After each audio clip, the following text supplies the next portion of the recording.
தூக்கத்துல இருந்த காலும் கோரியும் சூரிய ஒளி அவங்க மேல பட்டதால வேக வேகமா எழுந்திருச்சாங்க. கோரி, இருந்தாலும் இன்னைக்கு நாம கொஞ்சம் அதிகமா தூங்கிட்டோம் இல்ல? காலுஜி, அது இருக்கட்டும். எனக்கு என்னமோ இன்னைக்கு காலையில எழுந்த உடனே ரொம்ப பசிக்குது. அதுவும் இல்லாம எனக்கு இப்ப ஆப்பிள் சாப்பிடணும் போல இருக்கு. இது என்ன பெரிய விஷயமா? ஏற்கனவே காஞ்சி போய் இருந்த ஆப்பிள் மரத்துலதான் இப்ப நிறைய பழங்கள் இருக்க. இப்பவே கிளம்பு, போய் சாப்பிடுவோம்.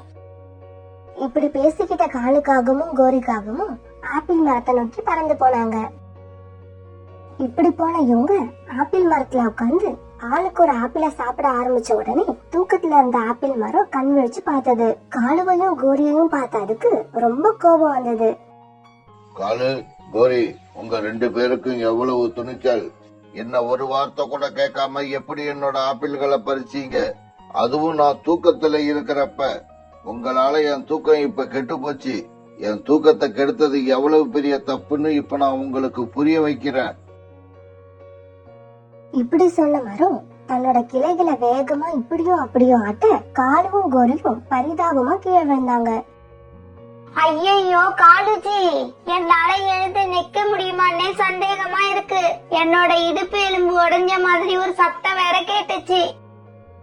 நான் மட்டும் என்ன நல்லாவா இருக்கேன்? என் தலையில அடிபட்டு ரத்தம் வருது. சத்தம் போடாம 2 பேரும் இடத்த காலி பண்ணுங்க. என் தூக்கத்தை கெடுத்தா என்ன நடக்கும்னு இப்ப தெரிஞ்சிருக்கும்னு நினைக்கிறேன். இனிமே இந்த மரத்து பக்கம் எப்பவும் வந்துடாதீங்க. மரம் இப்படி சொன்ன உடனே பறந்து போன காலு கோரியோட நிலைமைய பார்த்துட்டு சோனா குருவியும் புறாவும் இவங்கள வழியில நிறுத்தினாங்க. காலுஜி காலுஜி, என்ன பார்த்து இறக்குங்க. இன்னொரு தடவை நான் கீழே விழுந்தேன், அவ்வளவுதான். கோரி அக்கா, என்ன ஆச்சு உங்களுக்கு? உங்க இடுப்புக்கு என்ன ஆச்சு? அத ஏன் சொன்னா கேக்குற?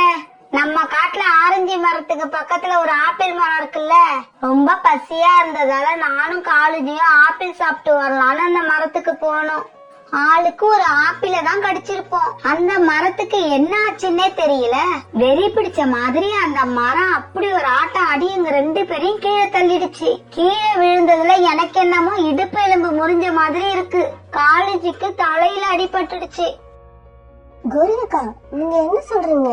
அந்த ஆப்பிள் மரம் இது வரைக்கும் அந்த மாதிரி செஞ்சதே இல்லையே. நீங்க அந்த மரத்துக்கு கோபம் வர மாதிரி ஏதாவது பேசுனீங்களா? ஆனா நான் எதுவுமே பேசல. நான் சொல்றத நம்பு. சோனா, கோரி எப்பவுமே மத்தவங்களுக்கு கோபம் வர மாதிரிதான் பேசும். இத நானும் ஒத்துக்கிறேன். ஆனா இன்னைக்கு கோரி எதுவுமே தப்பா பேசல. அந்த ஆப்பிள் மரத்துக்கு இப்ப ரொம்ப ஆணவம் பிடிச்சு போயிருக்கு. அது இனிமே தன்னோட பழங்களை யாரையும் சாப்பிட விடாது. சோனாவா, இப்பவே போய் அந்த ஆப்பிள் மரத்தை ஏன் இப்படி நடந்துகிட்டேன்னு கேப்போம். கோரி அக்கா, நீங்களும் எங்க கூட வாங்க. நான் வரல சோனா அந்த மரத்துக்கிட்ட. முதல்ல நான் இப்ப ஹாஸ்பிட்டலுக்கு போய் டாக்டரை பாக்கணும். பிறகு புறாவும் சோனாவும் அந்த ஆப்பிள் மரத்துக்கிட்ட வந்தாங்க. புறாண்ணா, ஆப்பிள் மரம் தூங்கிட்டு இருக்கு. அதனால என்ன? இதோ இப்பவே நான் அதை எழுப்பி விடுறேன். எழுந்திரி மரமே, எழுந்திரி. நாங்க உன்னோட பழங்களை சாப்பிட வந்திருக்கோம். புறாவோட சத்தத்தால கண் விழிச்ச மரத்துக்கு புறாவையும் சோனாவையும் பார்த்த உடனே பயங்கர கோபம் வந்துச்சு. ஏய் புறா, போ அந்த பக்கம். தூங்குற என்ன எழுப்புறதுக்கு எவ்வளவு துணிச்சல் உங்களுக்கு? நான் தூங்குறேன்னு தான் தெரியுதுல்ல, அப்படியே ஏன் என்ன எழுப்புறீங்க? மரண்ணா, நான் தான் சோனா குருவி. புறாவும் நானும் தான் வந்திருக்கோம். எங்களுக்கு ரொம்ப பசிக்குது. நாங்க உங்களோட ஆப்பிள சாப்பிட வந்திருக்கோம். சோனா, புறா, நான் தூங்கிக்கிட்டு இருக்கேன்னு உங்க 2 பேருக்கும் என்ன பார்த்தா தெரியல. என்னை எழுப்பி விட்டு இப்படி தூக்கத்தை கெடுத்துட்டீங்களே. மரமே, எங்களை மன்னிச்சிடு. எங்களுக்கு ரொம்ப பசியா இருக்கு. அதனாலதான் உன்னை தூக்கத்துல இருந்து எழுப்ப வேண்டியதாயிடுச்சு. இங்க பாரு சோனா குருவி, நான் இப்ப தூங்கிக்கிட்டு இருக்கேன். நீங்க 2 பேரும் இப்ப போயிட்டு இன்னும் கொஞ்சம் நேரம் கழிச்சு வாங்க. நான் எப்ப நல்லா கண் விழிச்சு இருக்கணும் அப்ப நீங்க என்னோட ஆப்பிள்களை சாப்பிடலாம்.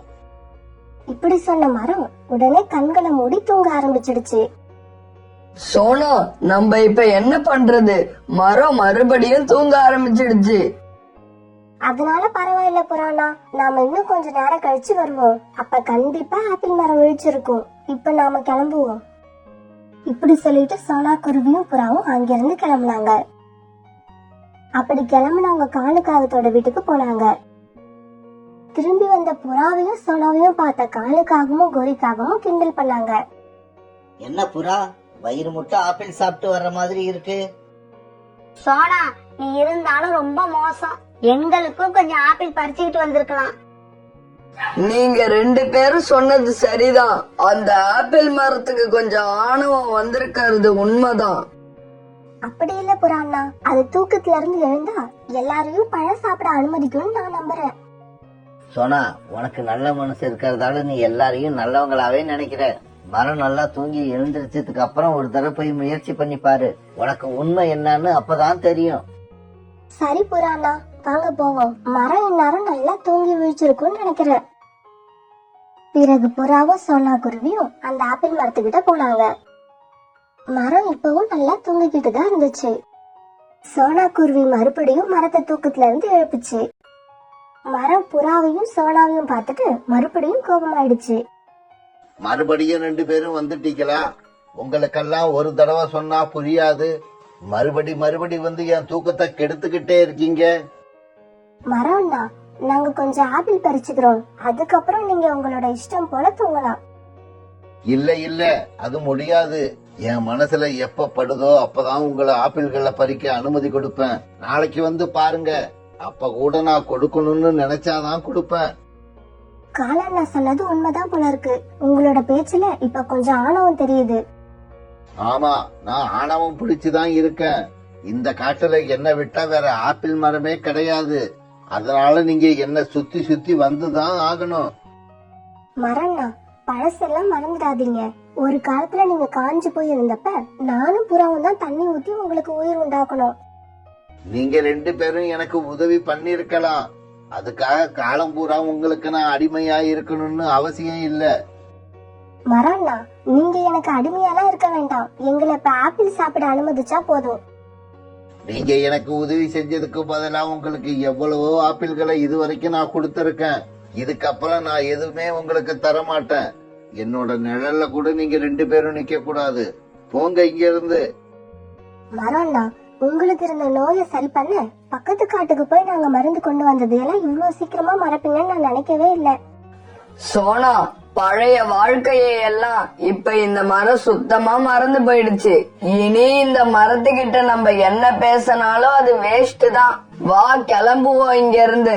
நீ இப்பவாவது இந்த மரத்தை பத்தி தெரிஞ்சுக்கிட்டு இருப்பன்னு நினைக்கிறேன். இனி எப்பவும் இந்த மரத்து பக்கம் வரவே கூடாது. நானும் அதையே தான் சொல்றேன். இனிமே இந்த பக்கம் வரவே வராதீங்க. எனக்கு யாருடைய உதவியும் தேவையில்லை. மரம் இப்படி சொன்ன உடனே புறாவும் சோனாவும் அங்கிருந்து பறந்து போனாங்க. அந்த ஆப்பிள் மரமும் மறுபடியும் நிம்மதியா தூங்க ஆரம்பிச்சது. ஆப்பிள் மரம் இப்படி ஆணவமா பேசுற விஷயம் கொஞ்சம் கொஞ்சமா காட்டுல உள்ள எல்லா பறவைகளுக்கும் தெரிய ஆரம்பிச்சது. ஆப்பிள் சாப்பிட வர பறவைங்க கிட்ட அந்த மரம் தொடர்ந்து இப்படி நடந்துகிட்டதால எல்லா பறவைங்களும் அந்த மரத்து மேல ரொம்ப வெறுப்பா இருந்தாங்க. காலு, நான் ஒரு நாள் பசியா இருந்தப்ப ஆப்பிள் சாப்பிடலான்னு அந்த ஆப்பிள் மரத்துக்கிட்ட போனேன். ஆனா அது என்ன சாப்பிட விடவே இல்ல. கிளி, இப்ப அந்த மரம் முன்ன மாதிரி இல்ல. கிளைகள் எல்லாம் காஞ்சி இறந்து போக போன அந்த மரத்துக்கு சோனா குருவியும் புறாவும் தான் போய் உயிர் கொடுத்தாங்க. அந்த மரம் இப்ப அவங்களையே மதிக்கிறது இல்ல. ரொம்ப கேவலமா பேசி அவங்களையே அந்த பழங்களை சாப்பிட அனுமதிக்கல. எனக்கு வர கோவத்துக்கு கோடாரியை எடுத்துக்கிட்டு போய் அந்த மரத்தை வெட்டி போடணும் போல இருக்கு. கிளி, நீ சொல்றது ரொம்ப சரி. யாருக்குமே பயன்படாம இருக்கிற அந்த ஆணவம் பிடிச்ச மரத்தை வெட்டி போடுறதுதான் சரி. காட்டுல உள்ள மத்த பறவைங்க கிட்டயும் நான் போய் சொல்றேன். எல்லாருமா சேர்ந்து அந்த ஆப்பிள் மரத்தை வெட்டி போட்டுருவோம். நீ போய் அதுக்கான ஏற்பாட்டை செய்யு. நானும் எங்க கோடாரி எங்க இருக்குன்னு தேடி பாக்குறேன். இப்ப கிளி மத்த பறவைங்களை பார்க்க பறந்து போச்சு. காலுக்காகவும் கோரிக்காகவும் புறாவோட கூட்ட நோக்கி பறந்து போனாங்க. இப்படி போன காலுக்காகவும் கோரிக்காகவும் மரத்தை வெட்ட போற விஷயத்த புறா கிட்ட சொன்னாங்க. இதை கேட்ட புறா ரொம்பவும் சந்தோஷமாச்சு. அதுதான் சரி. இப்படிப்பட்ட ஆணவம் பிடிச்ச மரத்தை உயிரோடு விட்டு வைக்கவே கூடாது. சரி வா, நாம போய் சோனா குருவியை பாப்போம். நம்மளோட இந்த முடிவை கேட்டா சோனா குருவி ரொம்ப சந்தோஷப்படும். இப்படி கிளம்புன எல்லாரும் சோனா குருவிய பார்க்க போனாங்க. சோனா வீட்டுக்கு போன 3 பேரும் வந்த விஷயத்த சோனா கிட்ட சொன்னாங்க. சோனா, ஆப்பிள் மரத்துக்கு நாம கொடுக்க போற தண்டனை சரிதானே? புறாண்ணா, தண்டனை சரியா இல்லையாங்கிறதுலாம் எனக்கு தெரியாது. எனக்கு தெரிஞ்சதெல்லாம் தப்பு செஞ்சவங்களுக்கு தண்டனை கண்டிப்பா கிடைக்கும். அந்த வேலையை கடவுள் பார்த்துப்பாரு. அதனால இதுல நாம தண்டனை கொடுக்க தேவையே இல்லை. சோனா, கடவுள் எப்ப தண்டனை கொடுப்பாருன்னு யாருக்கு தெரியும்? அது வரைக்கும் எங்களால பொறுத்துக்கிட்டு இருக்க முடியாது. நம்மள அவமானப்படுத்தின அந்த மரத்துக்கு நாம தண்டனை கொடுக்கறது தான் சரி. கோரி அக்கா, நமக்கு ஒருத்தர் கெடுதல் செய்யறாருன்னு வச்சுப்போம். அதனால பாதிக்கப்பட்ட நாம அவருக்கு பதிலுக்கு கெடுதல் பண்ணணும். நமக்கும் அவங்களுக்கும் என்னதான் வித்தியாசம்? அதனால தண்டனை கொடுக்கற பொறுப்பை கடவுள் கிட்ட விட்டுட்டு நாம நம்ம வேலைய பாக்குறதுதான் எனக்கு சரின்னு தோணுது. சோனா, நீ வேணும்னா தண்டனை கொடுக்கற பொறுப்ப கடவுள் கிட்ட கொடுத்துட்டே இரு. எங்களால அப்படி இருக்க முடியாது. காலு, கோரி, வாங்க நம்ம கிளம்புவோம். புறாண்ணா, ஒரு நிமிஷம் என் பேச்சை கேளுங்க. நீங்க அந்த மரத்துக்கு எந்த தண்டனையும் கொடுக்க நினைக்காதீங்க. சரியான நேரத்துல தேவையான தண்டனையை கடவுள் கண்டிப்பா கொடுப்பாரு. ஆனா சோனா குருவி சொன்னதை காதுல வாங்கிக்காம 3 பேரும் பறந்து போனாங்க. இப்படி பறந்து போன இவங்க மத்த பறவைங்களை போய் சந்திச்சாங்க. காலு, இங்க உள்ள எல்லாருமே அந்த மரத்தை வெட்ட சம்மதிச்சுட்டாங்க. அப்படின்னா நாளைக்கு காலையில எல்லாரும் கோடாரி எடுத்துக்கிட்டு அந்த ஆப்பிள் மரத்துக்கிட்ட வந்துடுங்க. கோரி இப்படி சொல்ல எல்லா பறவைங்களும் அங்க இருந்து கலைஞ்சு போனாங்க.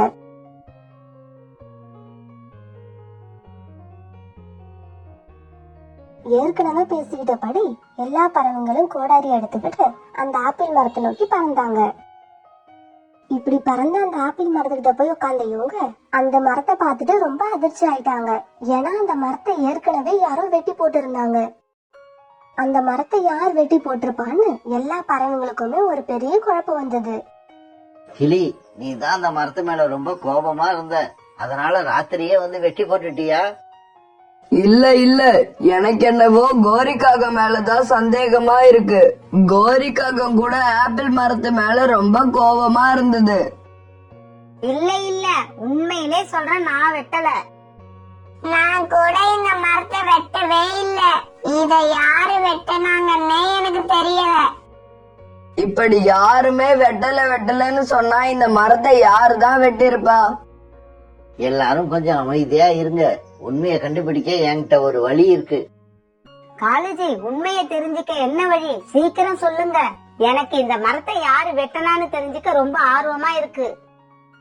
எல்லாரும் வாங்க, பக்கத்துல இருக்கிற ஆரஞ்சு மரத்துக்கிட்ட போய் கேட்போம். ராத்திரி நடந்ததெல்லாம் அதுக்கு கண்டிப்பா தெரிஞ்சிருக்கும். ராத்திரி நடந்தது எல்லாத்தையும் பாத்துக்கிட்டு இருந்த ஆரஞ்சு மரமே, இந்த ஆப்பிள் மரத்தை வெட்டி போட்டது யாரு? எங்களுக்கு கொஞ்சம் சொல்ல. ராத்திரி 2 வேடர்கள் இந்த பக்கமா வந்தாங்க. அந்த ஆப்பிள் மரத்துக்கு அடியில இரவு தங்கலான்னு முடிவு பண்ணினவங்க சாப்பிடுறதுக்காக 2 ஆப்பிள பறிச்சாங்க. அது அந்த மரம் ஏத்துக்காம அந்த வேடர்களை திட்ட கோபமான அவங்க மரத்தை வெட்டி போட்டுட்டு அதுல இருந்து ஆப்பிள எல்லாம் மூட்டை கட்டி எடுத்துக்கிட்டு போயிட்டாங்க. சோனா அப்பவே சொல்லுச்சு, எல்லாரும் அவங்க வேலைய பாருங்க, தண்டனை கொடுக்கற வேலைய கடவுள் பார்த்து பாருன்னு. நாம தான் கேக்கல.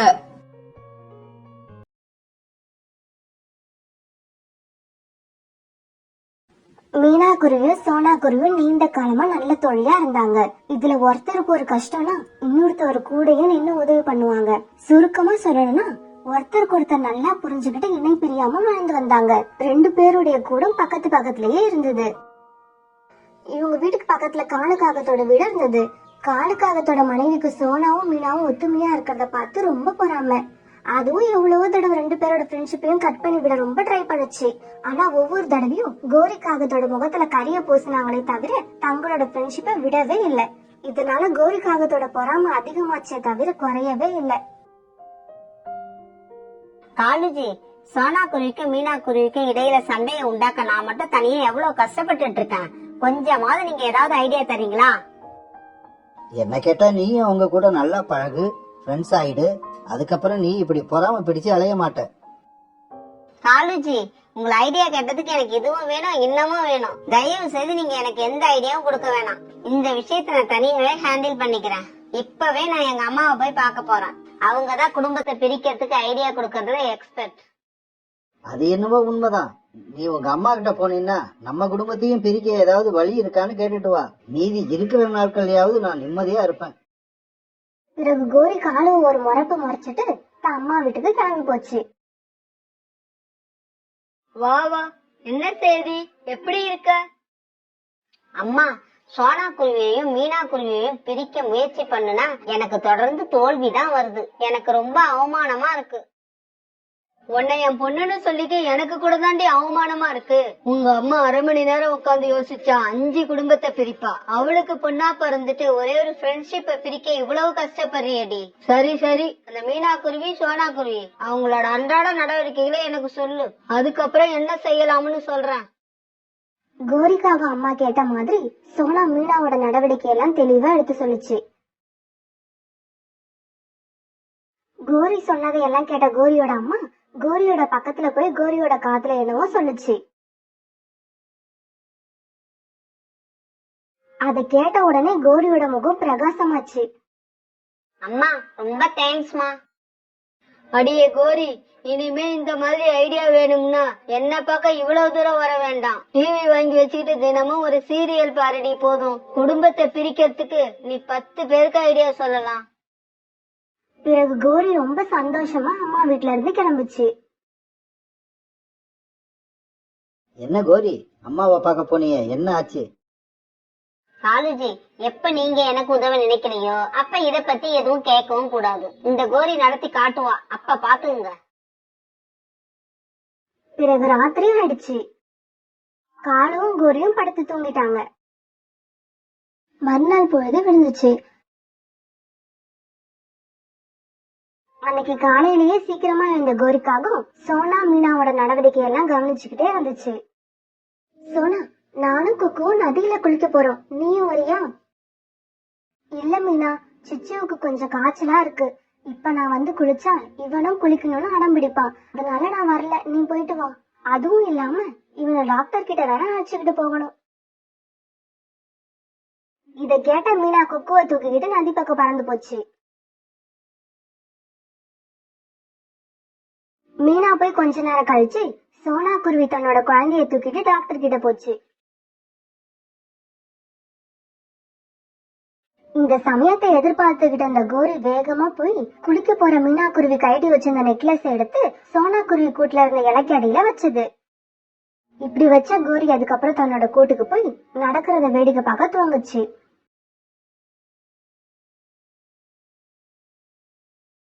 குளிச்சுட்டு குக்குவோட கூட்டுக்கு வந்த மீனா தான் கைட்டி வச்சுட்டு போன நெக்லஸ காணாம ரொம்ப அதிர்ச்சியாகி அழ ஆரம்பிச்சது. அம்மா, ஏன் அழுகுறீங்க? அழாதீங்கம்மா. குக்கு, அம்மா கைட்டி வச்சுட்டு போன நெக்லஸ காணும். இப்ப நான் என்ன பண்ணுவேன்? யார போய் கேட்பேன்? அம்மா, அதுக்காக அழாதீங்கம்மா. நான் பெரியவனாகி இதை விட நல்ல நெக்லஸ் வாங்கி தரேம்மா. குக்கு, எத்தனை நெக்லஸ் வந்தாலும் அந்த நெக்லஸ்க்கு ஈடாகாது. ஏன்னா அது உங்க அப்பா அவர் கையால என் கழுத்துல போட்டது. அவர் ஞாபகமா தான் அதை நான் பாதுகாத்து வச்சிருந்தேன். இந்த சமயத்தை எதிர்பார்த்து காத்திருந்த கோரி மீனா குருவி கிட்ட போச்சு. மீனா, என்னாச்சு? ஏன் இப்படி அழுகுற? காலையிலே நல்லா தானே குளிக்க போன.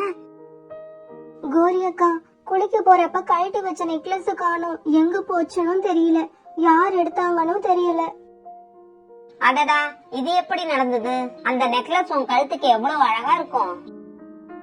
அது என் கழுத்துல இருக்கிறப்ப என் கணவரே என் கூட இருக்கிறப்பல ஒரு உணர்வு இருக்கும். சரி சரி மீனா, அழாத. எங்க அம்மா நல்லா குறி சொல்லுவாங்க. இந்த மாதிரி காணாம போன நிறைய நகைங்களை கண்டுபிடிச்சு கொடுத்திருக்காங்க. உனக்கு வர விருப்பம் இருந்தா வா, உன்னை அழைச்சிக்கிட்டு போறேன். என்னக்கா இப்படி கேக்குறீங்க? வாங்க இப்பவே போவோம். பிறகு கோரி மீனாவை அழைச்சுக்கிட்டு தன்னோட அம்மா வீட்டுக்கு போச்சு. அம்மா, இவ பேர் மீனா. மீனாவை எனக்கு ரொம்ப நாளா தெரியும். மீனாவோட நெக்லஸ் ஒண்ணு இன்னைக்கு காணாம போயிடுச்சு. அத மீனா தன் கணவரோட ஞாபகமா வச்சிருந்ததால காலையில இருந்து அழுதுகிட்டே இருக்கா. அது எங்க இருக்குன்னு நீங்க கொஞ்சம் சொன்னா அவளுக்கு பெரிய உதவியா இருக்கும். இந்த மாதிரி கஷ்டத்துல இருக்கிறவங்களுக்கு உதவதான் நான் இந்த சேவையை செஞ்சிட்டு இருக்கேன்.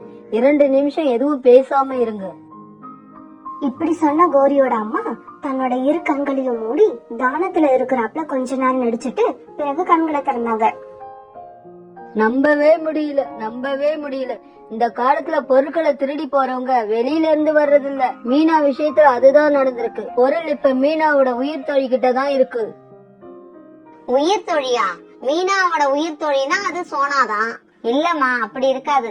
சோனா இதை திருடி இருப்பான்னா நான் நம்பவே மாட்டேன். அவ அப்படி செய்யற பொண்ணும் இல்ல. என் பேச்சுல நம்பிக்கை இல்லாதவங்க இங்க வந்திருக்கவே கூடாது. கிளம்புங்க இங்க இருந்து. பிறகு கோரியும் மீனாவும் அங்கிருந்து கிளம்பி சோனாவோட கூட்டுக்கு வந்தாங்க. கோரி அக்கா, உங்க அம்மாவோ சோனாவை சொல்றாங்க. சோனாவை போய் நம்ம எப்படி கேட்க முடியும் நீ நெக்லஸ் எடுத்தியான்னு? நீ சொல்றது சரிதான். எங்க அம்மா சொல்றத வச்சு இத்தனை வருஷமா பழகின தோழிகிட்ட அந்த மாதிரி கேட்க முடியாதுதான். சோனா இல்லாத சமயத்துல அதோட கூட்ட வேணா செக் பண்ணி பாத்துடுவோம். அது கூட உன்னோட மன திருப்திக்கு தான் சொல்றேன். கோரி அக்கா, இது நல்ல ஐடியாவா இருக்கு. சோனாவும் இப்ப இல்ல, வாங்க அது கூட்ட செக் பண்ணி பாப்போம். நெக்லஸ் இல்லனா இந்த விஷயத்த அப்படியே விட்டுருவோம். அதுகிட்ட ஒண்ணும் கேட்க வேண்டாம். இப்படி சொன்ன மீனா கோரியோட சோனாவோட கூட்டுக்கு போச்சு.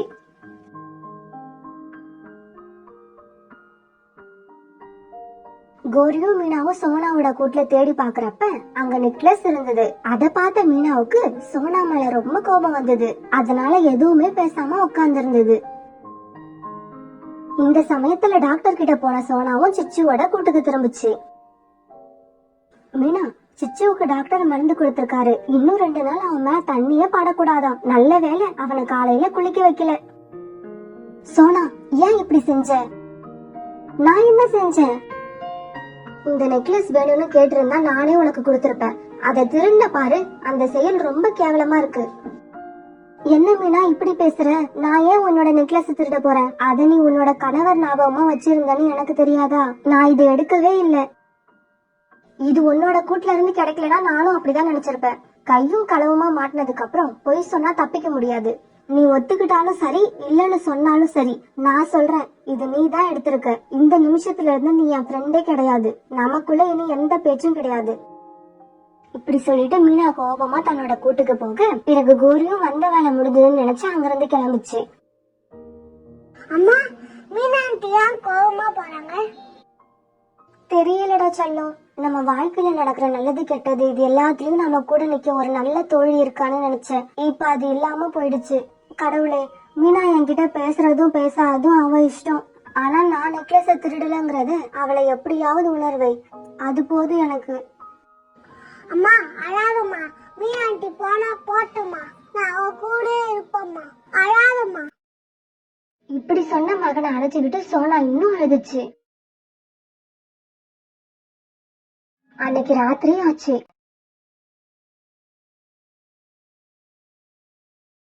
காலுஜி, இன்னைக்குதான் நான் நிம்மதியா தூங்க போறேன்.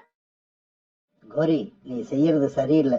மத்தவங்களுக்கு கெடுதல் செஞ்சா ஆரம்பத்துல சந்தோஷமா தான் இருக்கும். ஆனா கடைசி வரைக்கும் சந்தோஷமா இருக்க முடியாது. தூங்க போறப்ப பாடம் நடத்தாதீங்க காலுஜி. வாய மூடிக்கிட்டு தூங்குங்க. காலை எதுவும் பேசாம படுத்து தூங்கிடுச்சு. மறுநாள் பொழுது விழுந்துச்சு. குக்கு, இனி எப்பவும் சோனா ஆண்டி கிட்ட பேசக்கூடாது. சிச்சு கூடவும் விளையாடக்கூடாது.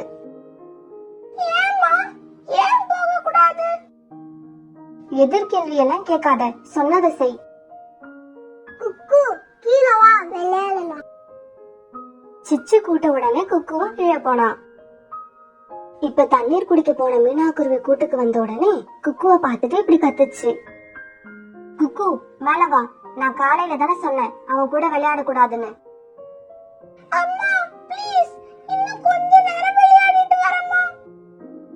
மீனா, நீ தான் புரியாம நடந்துக்கிற. சின்ன பசங்களுக்கு என்ன தெரியும்? அவங்களையும் பிரிக்கிற. நல்ல பழக்க வழக்கம் உள்ளவங்க கூட பழகினா நமக்கு நல்ல புத்தி வரும். சில பேர் கூட பழகினா அவங்களோட திருட்டு புத்தி தான் நமக்கும் வரும். மீனா, நான் நெக்லஸ் எடுக்கலன்னு எத்தனையோ தடவை சொல்லிட்டேன். நீ ஏன் என்ன நம்ப மாட்டேங்கிற? நீ எடுக்கலன்னா நெக்லஸ் எப்படி உன் கூட்டுக்கு வரும்? மீனா, இதை யாரோ வேணும்னு கூட செஞ்சிருக்கலாம். இது ஏன் உனக்கு புரியவே மாட்டேங்குது? இவ்ளோ நாளா உன்னை என் உயிருக்கு உயிரான தோழியா நினைச்சுக்கிட்டு இருந்தேன். அது தப்புன்னு நினைக்கிற மாதிரி நடந்துக்காத. நான் கூட அப்படிதான் நினைச்சுக்கிட்டு இருந்தேன். ஆனா அது தப்புன்னு நேத்துதான் உணர்ந்தேன். அன்னைக்கு ராத்திரி ஆச்சு.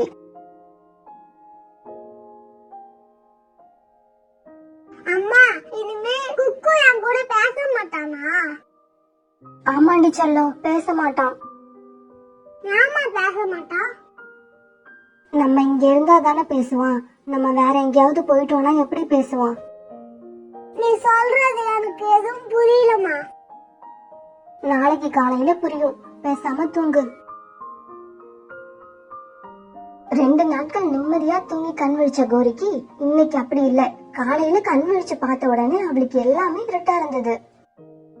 காலுஜி, எனக்கு கண்ணு தெரியல, எனக்கு கண்ணு தெரியல. கோரி பேசாம தூங்கு, அடுத்த டிராமாவை ஆரம்பிக்காத. காலு, எனக்கு உண்மையிலே கண்ணு தெரியல, என்னால எதையுமே பார்க்க முடியல. இப்படி சொல்லிட்டு அழ ஆரம்பிச்சா. கோரி உண்மையாதான் சொல்றியா? எனக்கு என்ன பண்றதுன்னே புரியலையே. இப்ப என்ன பண்றது? சரி கோரி, நீ இங்கே இரு. புறாவோட தாத்தா ஒருத்தர் இருக்காரு. அவர் ரொம்ப காலமா மலைப்பகுதியில தவம் பண்ணிக்கிட்டு இருக்காரு. அவரை போய் பார்த்துட்டு வரேன். சாமி, என் மனைவிக்கு இன்னைக்கு காலையில இருந்து திடீர்னு கண்ணு தெரியல. நீங்க தான் எங்களுக்கு நல்ல வழிகாட்டணும். நீ மத்தவங்களுக்கு என்ன செய்யறியோ அதுவே உனக்கும் நடக்கும். உன் மனைவி ஒரு பெரிய பாவத்தை செஞ்சிருக்கா. போ, யாருக்கு பாவம் செஞ்சாலோ அவங்க கிட்ட உண்மைய சொல்லி மன்னிப்பு கேட்க சொல். காலு வந்து நடந்த எல்லாத்தையும் கோரி கிட்ட சொல்ல, காலு, தயவு செய்து மீனா குருவியை கூப்பிடு. நான் மீனா குருவி கிட்ட எல்லா உண்மையும் சொல்லி மன்னிப்பு கேட்டுக்கிறேன். காலு போய் மீனா குருவி அழைச்சிட்டு வந்தது. கோரி நடந்தது எல்லாத்தையும் மீனா குருவிட்ட சொல்லி அழுது மன்னிப்பு கேட்டுச்சு. தப்பு உங்களோடது மட்டும் இல்ல, நெக்லஸ் இருந்ததை மட்டுமே வச்சு சோனா மேல சந்தேகப்பட்ட ஏமாளியும் இருக்கு. இப்பயே போய் சோனா கிட்ட மன்னிப்பு கேக்குறேன். மீனா குக்குவோட சோனா கூட்டுக்கு போனப்ப அங்க சோனா இல்ல, ஒரு லெட்டர் தான் இருந்தது. மீனா, ஒரு உறவு கடைசி வரைக்கும் இருக்கணும்னா அதுக்கு ஒருத்தர் மேல இன்னொருத்தருக்கு நம்பிக்கை வேணும். அது உனக்கு என் மேல இல்ல.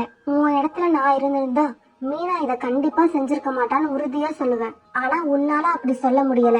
இவ்வளவு நாள் உன் கூட நட்பா வாழ்ந்த நினைவுகளை நான் என்னைக்கும் மறக்க மாட்டேன். என்னைக்காவது நான் தவறு செய்யலங்கிற உண்மை உனக்கு தெரிய வரும். நீ என்கிட்ட மன்னிப்பு கேட்கலான்னு துடிப்ப. அப்ப நான் உன் பக்கத்துல இருக்க மாட்டேன். இப்படிக்கு உன்னால் தவறாக புரிந்து கொள்ளப்பட்ட தோழி சோனா. தப்பு பண்ணிட்டேன், பெரிய தப்பு பண்ணிட்டேன். தப்பு பண்ணிட்டேன்னு சொல்லிக்கிட்டு இங்கேயே நின்னு அழுதுகிட்டு இருக்காத. வா, போய் சோனாண்டியும் சிச்சுவையும் தேடி கண்டுபிடிப்போம். கண்டுபிடிச்சு மன்னிப்பு கேட்டு அவங்கள இங்க அழைச்சுக்கிட்டு வருவோம். இப்ப சோனா குருவியை தேடி மீனா குருவியும் குக்குவும் பறந்து போனாங்க.